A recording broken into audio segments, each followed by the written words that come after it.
UP के संभल से बड़ी खबर आपको बता दें, मुहर्रम पर यहां पर सुरक्षा सख्त है। 3 कंपनी पीएसी की तैनात की गई है। आरएएफ की भी एक कंपनी तैनात कर दी गई है।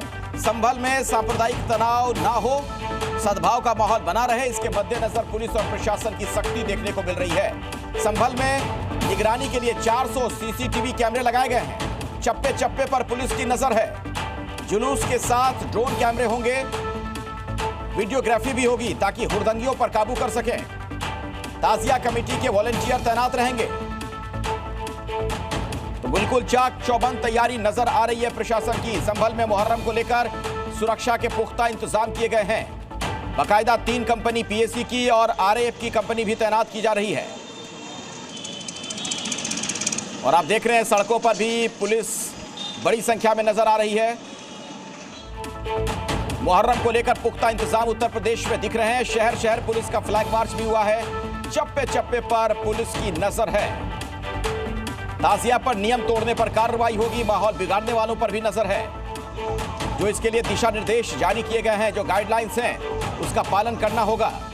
चाहे वो ताजिए की ऊंचाई की बात हो या फिर बाकी उससे संबंधित जो नियम बनाए गए हैं। प्रशासन की तरफ से ताकीद किया गया है, ये कहा गया है कि हुड़दंग ना करें।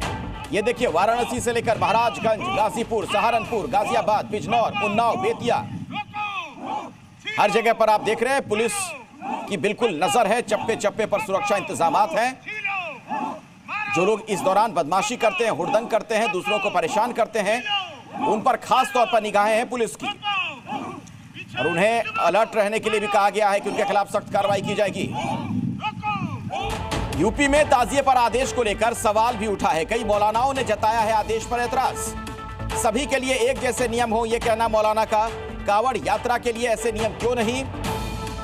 जो कावड़ियों की यात्रा होती है उनके लिए भी ऐसे ही सख्त दिशा निर्देश जारी किए जाएं, ये मांग की है कई मौलानाओं ने। तो कावड़ के लिए ऐसे नियम क्यों नहीं बनाए जाते हैं जैसे नियम ताजिए के लिए बनाए जा रहे हैं? देखा जा रहा है कि फुल प्रेशर मुहर्रम के तखत ताज़िए वालों पर है।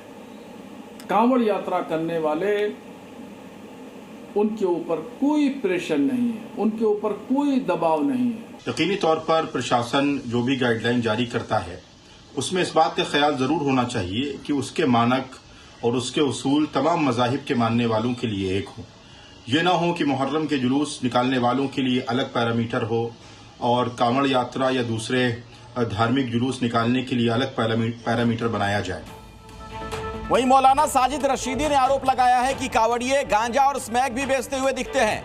मुहर्रम के बहाने इस्लामिक स्कॉलर अतीकुर रहमान ने नमाज को लेकर नियम पर सवाल उठाए और कहा कि आखिर 10 या 20 मिनट की नमाज को लेकर पाबंदी क्यों लगाई जा रही है? हम कंपटीशन नहीं चाहते हैं। 10 मिनट 20 मिनट की नमाज के ऊपर पाबंदी क्यों है?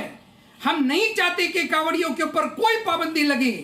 प्रशासन पूरी तरह से सक्षम है कि बगैर किसी रोक टोक के, बगैर किसी भी प्रशासनिक रोक के, पब्लिक एमेनिटीज का ध्यान में रखते हुए तमाम त्योहारों को सेलिब्रेट करने का मौका दिया जाना चाहिए। कावड़ यात्री जो उपद्रव करते हैं, रास्ते में गाड़ियां जलाते हैं, गाड़ियों में तोड़फोड़ करते हैं, गांजा स्मैक बेचते हुए मिलते हैं, पिछले साल न जाने कितने वाक़यात ऐसे मिले, उस पर कोई बात नहीं करता।